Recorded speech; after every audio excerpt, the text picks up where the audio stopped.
the silent blade of Kyoto. They say he moves like a whisper in the wind, leaves no footsteps, no sound, no trace, only justice in his wake. By day, Kyoto is peaceful, but when the moon rises, fear grips the hearts of corrupt generals and greedy nobles. Because that's when Hiroto hunts. He was never given a name at birth, born during a raid on a village set ablaze by Lord Kenshiro, one of the many brutal generals who taxed the poor to fatten his own coffers. A monk found him in the ruins, still clutching a blood-stained rice ball. Raised in the shadows of a mountain temple, Hiroto never spoke.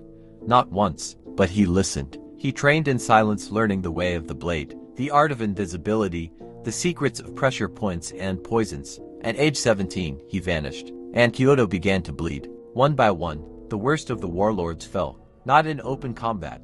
Never. The silent blade would slip past palace walls, disarm guards without killing, reach a lord's bedchamber, and in a single slice, end years of tyranny. He always left a coin pouch behind, not to mock, to repay what was stolen. The coins would be found later in rice fields, outside orphanages, or slipped into the hands of starving workers. Word spread quickly. The silent blade wasn't an assassin. He was a rebalance of the world. But Lord Kenshiro, the same man who raised Hiroto's village, remained untouched. Until one night, Kenshiro's castle was a fortress carved into the side of a mountain, with guards trained to hear even the wind. But that night, they heard nothing. Hiroto scaled the cliffs with bare fingers. No rope, no hooks, just discipline and rage. Inside, Kenshiro was drunk, laughing, telling tales of villages he burned, of women he stole, of men he executed. Hiroto stood behind him for 6 whole breaths. On the 7th, Kenshiro turned. Blade met neck. Not a word was spoken. Hiroto could have fled,